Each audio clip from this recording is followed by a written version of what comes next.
Hi guys, use absence to increase honor and respect. When you are seen too often, when people perceive you to a regard that is too frequently, their respect for you decreases. You become an everyday thing. You become like McDonald's. You become something people ingest too much that they want to throw up. Use absence to increase their honor and respect. With power comes a light so bright that when it shines super brightly. When you have a big bright light and you continuously are shining it in the eyes of other people, they lose less respect for you. You need to make your presence known when it's known. Don't be like a light that's constantly turned on. Nobody's gonna notice you're there. If you're constantly on, like an elevator light, does anybody look up at an elevator light and pay attention? No, they only pay attention when that light goes out when they step into the elevator. You must know when to leave. Create value through scarcity. This applies to business, relationships, anything, especially in the early stages of a relationship. You do not want to seem overbearing and too clingy and that you are immediately dependent upon this other person.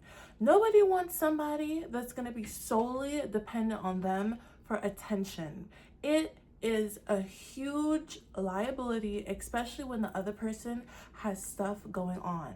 People that have a lot going on notice when other people seemingly have unlimited free time. It's not attractive, and it sends a signal to other people that I don't really have anything personal to work on in my life, so I'm just gonna badger you with attention, overgiving, and it's overbearing. The sun is only appreciated in its absence. When it's too hot for too many days, we wish for clouds. But when it rains for too many days, we wish for the sun to come back out. Same way with you. People will crave you more if you use the right bit of absence. And it's not fake absence, people. It's the absence of you working on yourself, whether it's your body, your mind, your spirit, anything. There is thousands of things in this universe for you to work on. There is thousands of hobbies that you don't even need to do them to generate money. You could literally just do them to generate knowledge, hidden power, and you cannot go wrong with being more educated. With more education comes more opportunities. It comes understanding key aspects people take a longer time to understand, and you can never go wrong with getting ahead of everybody. And with your absence and you lock down and you're focusing on yourself, when you come back, you're going to be even more stronger. You're going to be even more powerful because you did not take an absence as, oh, I'm just so nonchalant. But you're actually doom scrolling. You're actually watching TV. You're not reading a book. You're not focusing on your hobbies. You're not starting that business that you said you was going to do. You're not going on walks. You're not going to the gym. You are using your fake absence to not cultivate yourself. And when you come back and you're exactly the same, people take notice. People take notice on when you disappear for a while and you come back worse. People notice. And it's not something that people's going to like fight you about, but it is something that people are thinking to themselves, I don't want to be like that person. I do not want to take long periods of stagnation. Nobody wants to be stagnant in their life. And faking periodic absences is not going to make you move forward. Do not fake being absent. Do not fake taking breaks. Do not fake lock in.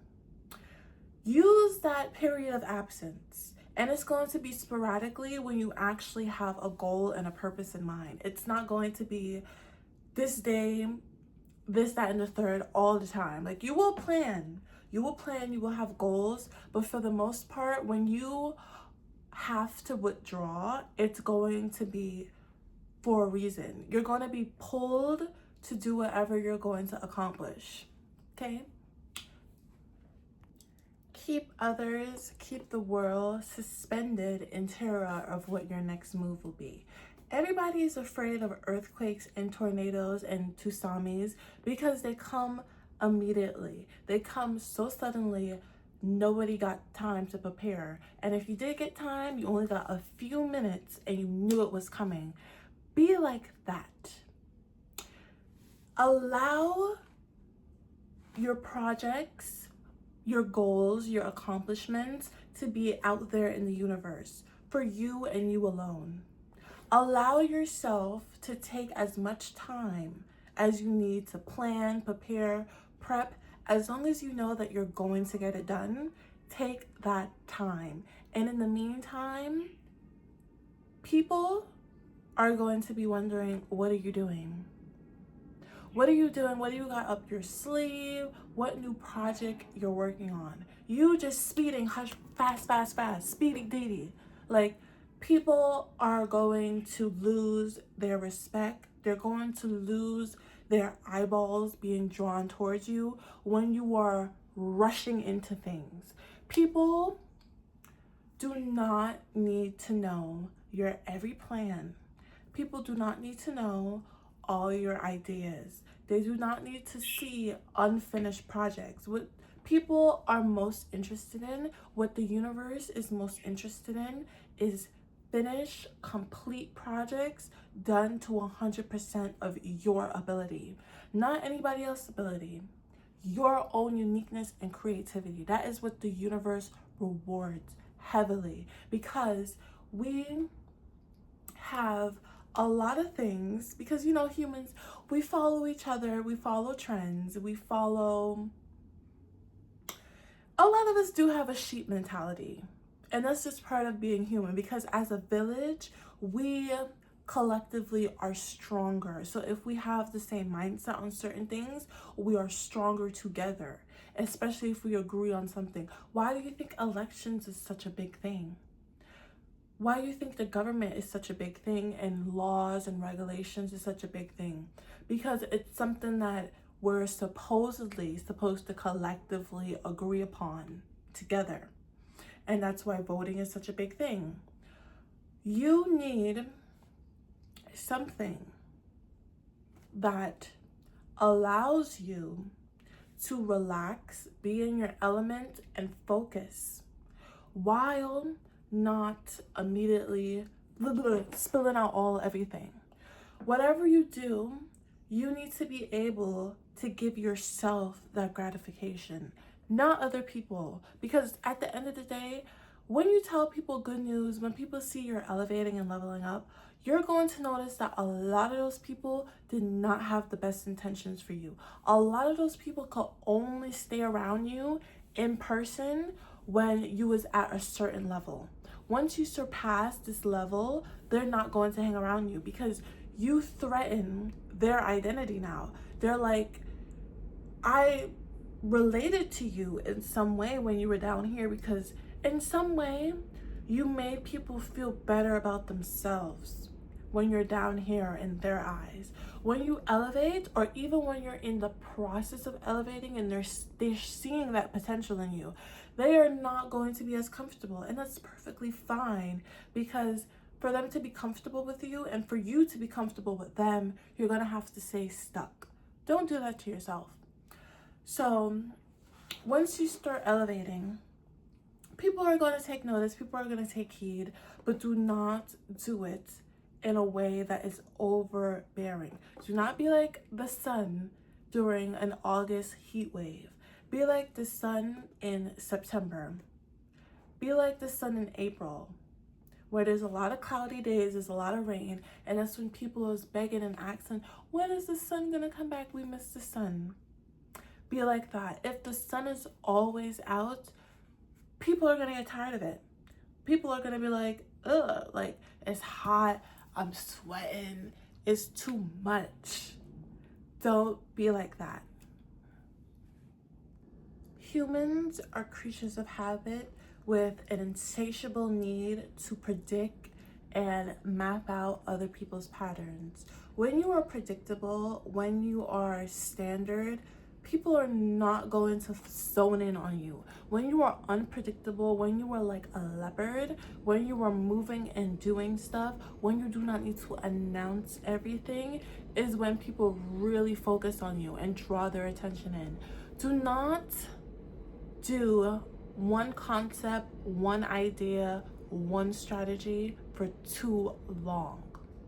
When you continuously do something over and over and over and over and over and over until it gets tired, people are going to look for something new. People are going to look for something more interesting. People are going to look for something that gives them that adrenaline rush, that dopamine hit of unpredictability. And this can apply to relationships, people. When you are with a man or a woman and you become a standard, everyday, I don't want to say nuisance, but when you continuously do something over and over and over and over to the point that it is predicted, this person is going to take that for granted. This person is going to appreciate it less. I'm not saying to pull back and play games and do this and do that, but switch up the routine. Instead of writing a cute love letter, have a gift, have an action. Instead of sending a good morning text, call. Instead of texting, send a voice note back. Instead of getting a favorite candy or some flowers, plan an outing. Plan a cute trip. A cute small one-day trip. Instead of just picking somebody up, pick them up and surprise them. It could be a candy bar for $1, but it's something you never did before and they're going to be like, wow. This is secrets that people do not take advantage of. When building relationships with other people, surprising them with actual tangible items and actions too makes them even more drawn to you. You're like an anomaly to them because everybody's following the same set of rules. Most people are not as thoughtful as you think they are. So if you're the person that's thoughtful, creative, spontaneous, the right people are going to love you and stay in your life a lot longer. It also helps with forming any type of relationship, not just between a romantic relationship. It could be friendship, it could be business, it could be your coworkers, it could be other people in your class.